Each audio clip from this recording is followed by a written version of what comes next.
저를 소개하겠습니다. 저는 대구에서 왔고요. 지금 보시는 사진은 대구의 명물 팔공산 단풍입니다. 지금은 다 지고 없겠지만 대구 사람 특징이 뭐냐 하면요. 여름에는 굉장히 뜨겁게 타오르고요. 또 가을에는 단풍 때문에 또 뜨겁습니다. 저도 그 뜨거운 기운 받아서 일은 끝까지 해내고 책임은 확실히 잡은 채로 정년까지 도달했답니다. 여기 보이는 사진들은 제가 정년 퇴임하면서 받은 역사적 자료들입니다. 대구 FC 우승 기념도 아니고 국가대표 발탁도 아닌데 이렇게까지 축하받을 줄은 몰랐습니다. 아마 역사상 탑3 안에는 들 거라고 확신합니다. 지금 제가 9월에 퇴임을 했습니다.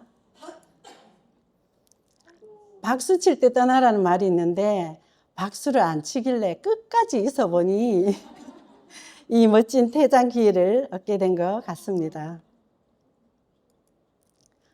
또 길고 길었던 저의 간호사 커리어에서 그래도 제 스스로 괜찮게 일했구나 하고 뿌듯했던 순간들이 몇 번 있었습니다. 대한간호협회 공로상과 수술실 간호사 경력으로는 최수정 전 병원 수술실 간호사회 회장님으로부터 간호인재상을 수상했고요. 사실 제가 대단해서라기보다는 아마도 오랫동안 이 자리를 지켜온 버팀목상이 아니었나 싶습니다. 여러분들도 끝까지 버티시기 바랍니다. 중앙공급실 간호사로는 멸균 지킴이 캠페인에서 포장 및 적재 부분에서 우수상 및 최우수상도 수상해서 업무적으로도 이 부분에서는 제가 지존이었을 겁니다. 이제 제 소개를 끝내고 그럼 본론으로 들어가서 첫 번째 챕터 기구 재처리의 전반적인 과정과 용어 정의부터 짚고 넘어가겠습니다. 최근에 몇 년 동안 인증을 받으면서 우리의 머리는 굉장히 많이 달라졌거든요. 제가 수술실에 있다가 공급실에 다시 갔다가 다시 수술실로 돌아왔는데 옛날 수술실이 아니고 10년 전에 수술실과 너무 달라요. 지금 2년마다 4년마다 다 계속 인증 관련돼서 중간평가도 받고 본인증도 받는데 인증이 지금 4주기까지 왔잖아요. 이미 받은 병원도 있고 받을 병원도 있습니다. 있을 텐데 인증이 4년마다 받을 때마다 지침이 바뀔 때마다 굉장히 감염과 관련돼서 가장 많이 변하고 감염 관련 필수 항목인 상을 받지 못하면 인증이 제대로 안 되는 상황이 오잖아요. 그 중에 필수 항목인 감염 중에서 세척, 소독, 멸균 부분이 80%를 차지하니 오늘 우리가 또 여기에 모인 거 아닐까요? 사실 우리가 이렇게 세척, 소독, 멸균에 대해서만 공부할 기회가 많지 않아요. 그런 의미에서는 챔버가 대한민국의 감염 관리에 큰 공헌을 하고 있다고 봅니다. 용어 정의에서 재처리 업무의 기본은 대상 기구의 성격을 파악하는 것입니다. 일회용 기구는 한 번 쓰고 버리는 게 원칙이고 이를 재사용할 경우 감염 위험과 법적 책임이 따릅니다. 여러분들도 다 알고 계시는 거예요.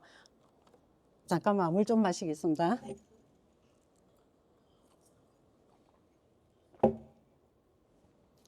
재사용 기구는 우리가 주로 다루는 영역입니다. 적절한 재처리를 통해 다시 사용할 수 있습니다. 재처리 그리고 재생산은 단순 세척을 넘어 기능적 안정성을 검증하는 단계까지가 재처리입니다. 사용 지침서는 가장 강조하고 싶은 부분입니다. 내 경험이나 관행이 아닌 제조사가 제공하는 IFU를 법처럼 여기고 따라야 기구의 안정성을 보장할 수 있습니다. 많이들 아시겠지만 세척, 소독, 멸균은 명확히 구분해야 합니다. 세척은 눈에 보이는 오염을 제거하는 물리적 과정이고 멸균의 전 단계로 세척이 안 되면 멸균은 절대 불가능합니다. 소독은 병원성 미생물을 죽이지만 아포까지는 장담 못하죠. 멸균은 아포를 포함한 모든 미생물을 완전히 박멸하는 최고의 처리입니다. 1968년 스폴딩이 의료기구를 환자에게 사용할 때 감염 위험도에 따라 3가지로 나누고 이에 따른 처리 방법을 제시합니다. 각 의료기관의 감염팀에서 이 분류를 참고하여 본원에서 사용하고 있는 기구를 정리해서 지침을 만들어 여러분들도 현재 사용하고 있을 겁니다. 의료기구를 안전하게 재사용하기 위한 기구 재처리 과정은 크게 7단계로 순환되는데 세척은 사용된 기구의 이물질을 제거하는 첫 단계이고 검수는 세척 후 기구의 청결도나 성능을 확인하는 과정이고 포장 라벨링은 멸균이나 소독을 하기 위해 적절한 포장재로 포장하고 멸균일자, 유효기간, 내용물 등을 표시해야 됩니다. 기구에 따라 멸균 방법을 선택하고 멸균된 물품의 무균 상태를 유지하기 위해 통제되는 환경, 온도, 습도에서 보관합니다. 멸균된 상태를 확인하고 환자에게 사용하고 사용이 완료된 기구는 오염이 확산되지 않도록 안전하게 수거하여 다시 세척 단계로 이송합니다. 앞에서 의료기구 재처리 과정을 알아보았고 이제 재처리 과정 중에 하나인 의료기구 세척에 대해서 자세히 알아보겠습니다. 목차는 기본적인 고려사항과 세척의 질 관리까지 차례대로 알아보겠습니다.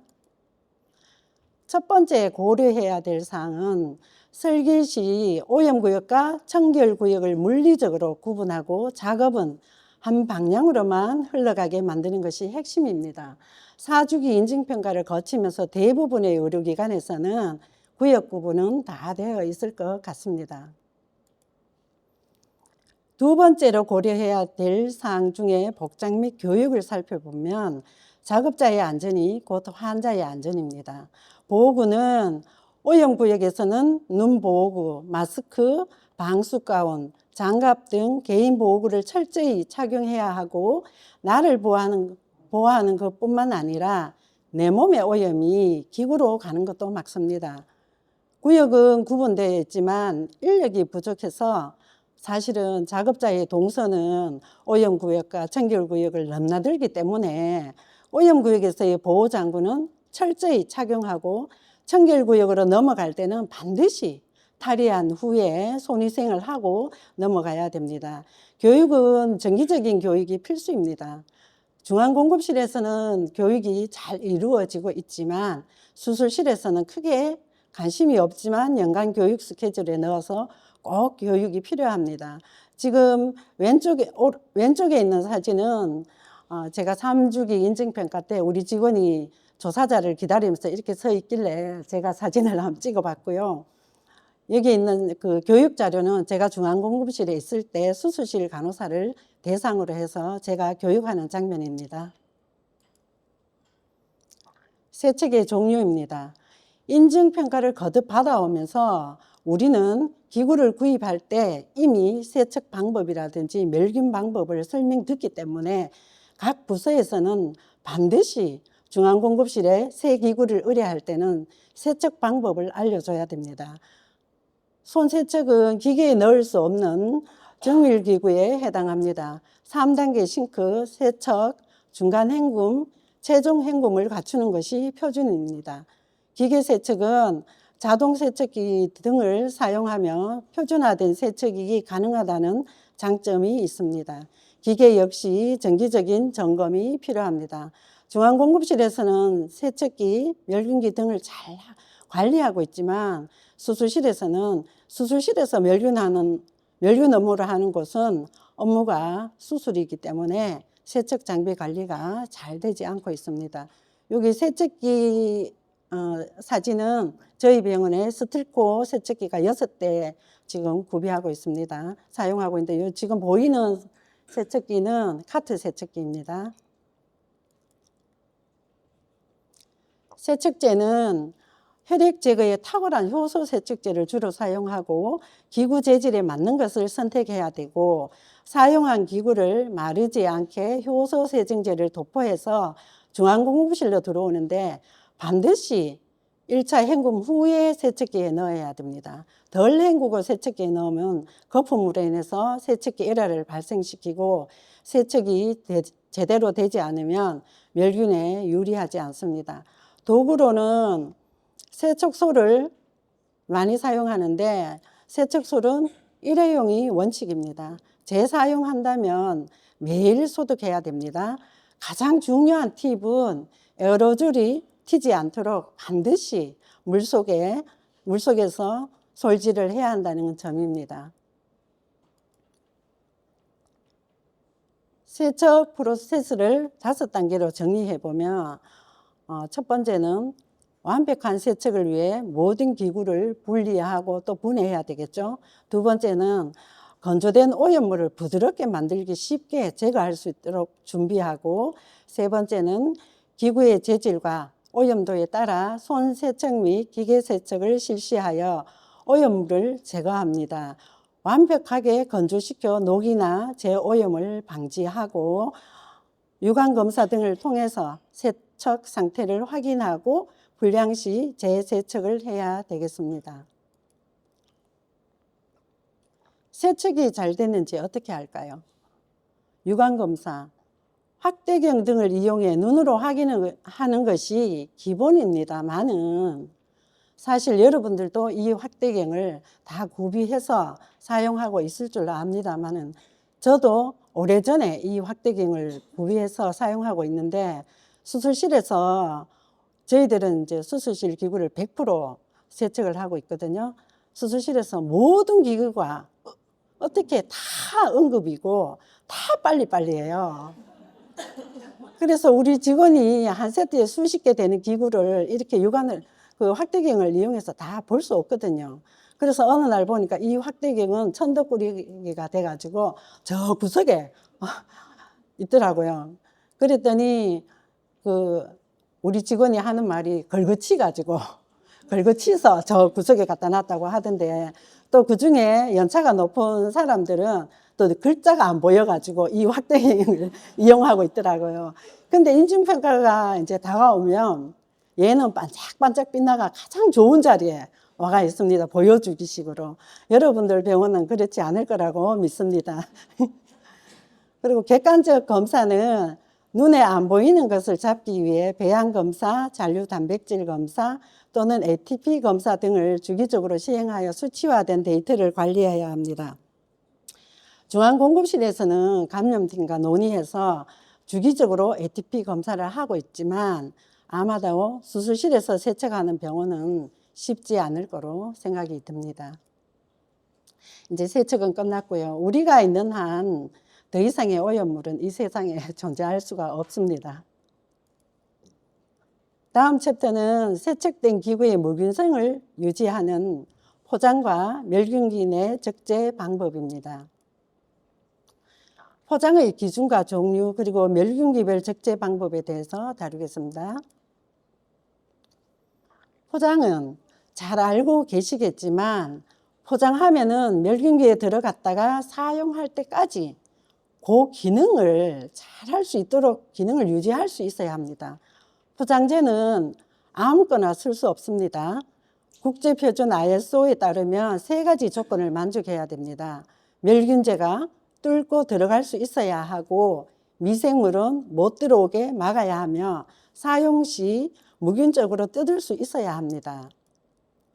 포장재 선택의 핵심은 멸균 상태를 유지하고 멸균제 침투가 가능하면서도 손상 흔적이 남는 밀봉 방식과 무균적 개봉이 가능한 포장재를 선택해야 된다는 것입니다.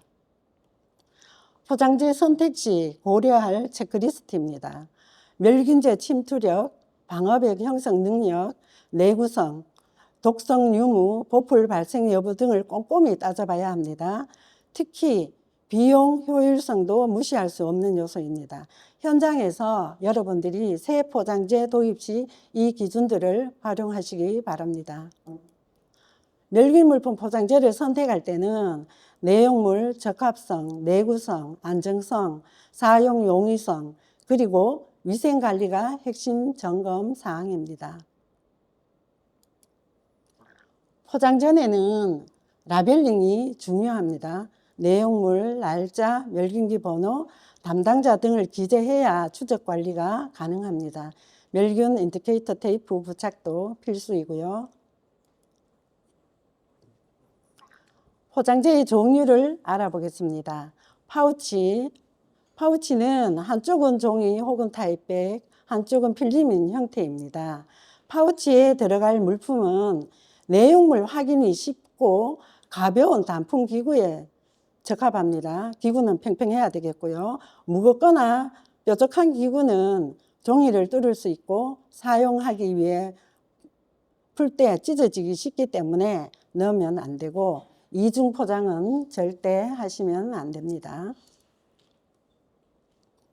부직포는 일회용이며 우수한 방어력을 제공합니다. 찢어짐에 강하고 보풀이 적어 널리 쓰입니다.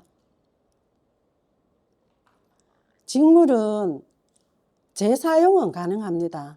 재사용은 가능하지만 세탁 과정에서 올 사이가 벌어지거나 구멍이 날 수 있습니다. 따라서 포장 전 빛을 비춰 검수하는 과정이 반드시 필요한데 직물은 한번 쓰고 나면 내 눈에는 보이지 않지만 눈에 안 보이는 손상이 있을 수 있고 예를 들어 반복해서 사용한다면 방어력이 없는 포장재를 사용해서 쓰는 거고 멸균기에서 나오면 보관 상태는 이미 외부에 있는 모든 미생물이 구멍을 통해서 들어가면 이 세트는 안전하지 않는 거죠. 그래서 부직포를 많이 사용합니다. 컨테이너는 내구성이 가장 좋고 적재가 쉽습니다. 포장하기는 가장 쉽고 다만 무겁기 때문에 작업자의 근골격계 부담이 될 수 있고 건조 시간이 더 길게 필요하며 외팩이 발생 가능성이 있어서 관리가 필요합니다. 정도 관리도 필요합니다. 포장 과정은 파우치 포장 시의 주의점은 너무 꽉 채우지 않는 것입니다. 실링 부위와 기구 사이에 3에서 5cm 여유를 둬야 우리가 스팀 멸균할 때 진공할 때 이제 터지지 않고 멸균제가 순환합니다. 이 포장을 뜯기 쉽게 요즘은 실링기가 규격을 정해놓고 자동으로 가능하니까 편리해요. 그래서 저는 한 약 10cm 정도 해서 실링을 하고 나면 뜯을 때 편리합니다. 또 이 기구 프로텍터는 지금 보이는 사진의 기구 프로텍터는 챔버 제품인데 희한해요. 기저귀 딱 차고 움직이지도 않고 그래서 저희 병원에는 많이 사용하고 있답니다. 접는 포장법은 부직포나 직물 포장 시에 사용하는 방법입니다. 순차 접기는 2장을 한 겹으로 포장하고 또 한 겹을 포장하는 방식입니다. 한 겹이 오염되어도 나머지 한 겹이 여유가 있어서 가장 많이 사용하는 방법이죠. 동시 접기는 좀 두껍기는 하나 포장자는 쉬운 방법이긴 해요. 그렇지만 한번 포장하기 때문에 불안해서 저희들은 잘 사용하지 않고 있습니다.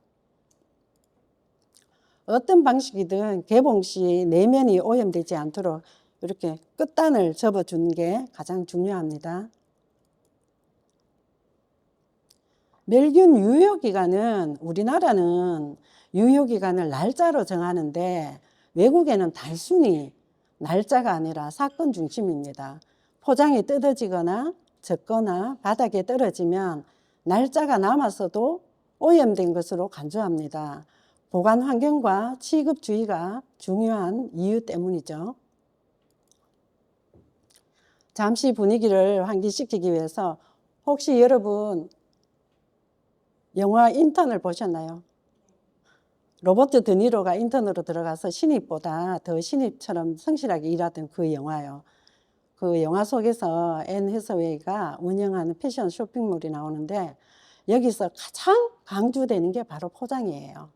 제가 뭐 직업병이 있는지 영화를 보다가 여기에 꽂혔어요. 바로 그 고객들이 택배 박스를 열었을 때, 와, 정성 가득하다. 이 느낌을 주는 게 브랜드의 첫인상이잖아요. 여기서 주인공이 본인이 직접 택배를 받아보고 수정할 부분을 직원들과 옹기종기 모여서 포장 방법을 또 여기서 연구하는 장면이에요. 또 여기서 로버트 드니로가 또 이 장면을 관찰하던데, 우리도 중앙공급실에서 포장할 물품들이 전 병원에서 사용하잖아요. 우리의 고객은 내부 고객이거든요. 우리 업무에서도 이 포장의 중요성은 똑같아요. 정확한 포장, 안전한 포장, 보기 좋은 포장. 이 세 박자가 맞아야 환자 안전과 고객 만족도도 높아지겠죠. 그래서 저도 업무할 때 직원들에게 포장은 중앙공급실의 얼굴이다. 그러니까 포장을 좀 잘 합시다. 예쁘게 합시다. 정확하게 합시다. 이렇게 많이 이 얘기를 했는데, 관리자는 업무 매뉴얼뿐만 아니라 현장의 경험과 노하우도 매우 필요합니다. 이제 포장까지 끝났네요. 적재입니다. 멸균기 적재 시 가장 중요한 원칙입니다. 파우치는 반드시 세워서 적재를 해야 됩니다.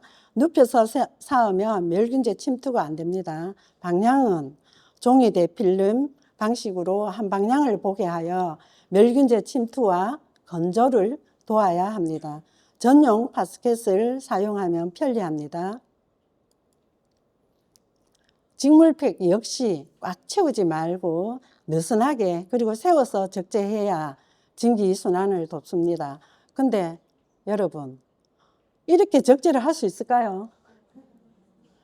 멸균기 대수는 부족하고 물품은 많고 시간은 없고 이거보다는 사실 더 빼곡하게 하잖아요, 진실은. 이 사진은 저희 병원에서 직원들에게 교육자료로 제가 찍은 사진이에요. 2018년도에 병원 중앙공급실 분야에서 적재에 대한 캠페인을 했는데 수상을 한 것 같아요. 뒤에 나오는 사진들과 함께. 유텐실 컵이나 볼은 기구는 물이 고일 수 있습니다. 반드시 비스듬히 기울여서 엎어 놓아야 응축수가 배출되고 건조가 잘 됩니다. 컨테이너는 제조사 지침에 따르되 적층 쌓기가 가능한지 확인해야 됩니다. 컨테이너는 필터가 대부분 뚜껑에 있거든요. 그리고 밑에는 막혀 있어요. 그래서 적층은 하기 어렵겠죠. 부직포나 린넨으로 포장된 물품과 함께 적재할 때는 린넨 부직포 물품을 컨테이너 위에 이렇게 적재하시면 되겠습니다. 파우더, 오일 등의 물품은 이제는 상업적으로 준비된 상품을 사용해야 되지, 안과 예래나 이렇게 오일이라든지 사용하다가 다시 들고 와서 멸균해달라고 하면 절대로 하시면 안 됩니다. 스팀 멸균은 불가능하거든요. 스팀 등의 멸균제가 침투하지 못합니다. 과적은 금지입니다.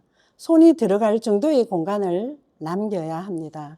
무거운 것은 아래로, 무거운 셋대는 하단에, 가벼운 파우치는 상단에 둡니다.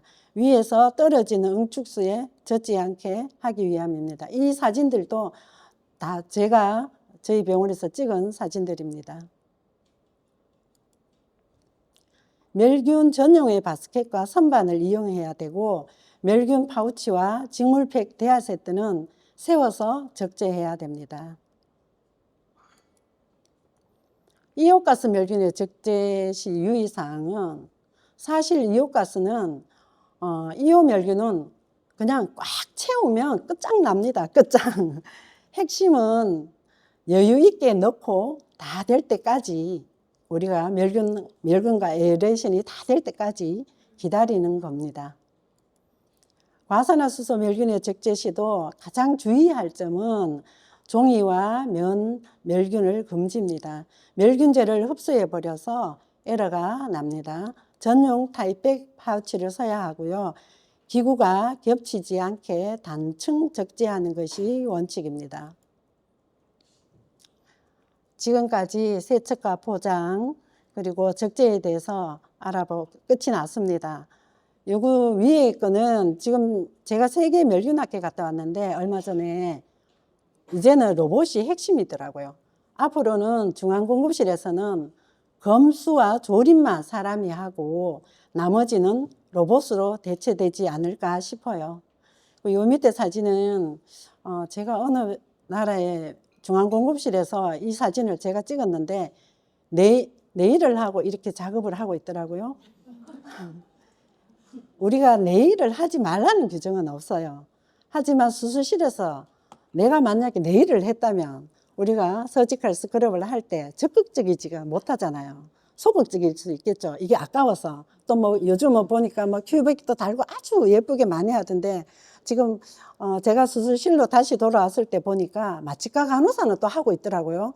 근데 제가 수술실 수간호사인데 마취과 간호사한테 뭐라 할 수가 없어가지고 그 마취과 수간호사 보고 이 얘기를 했는데 안 돼요. 요즘 애들은 안 돼요. 이렇게 하던데.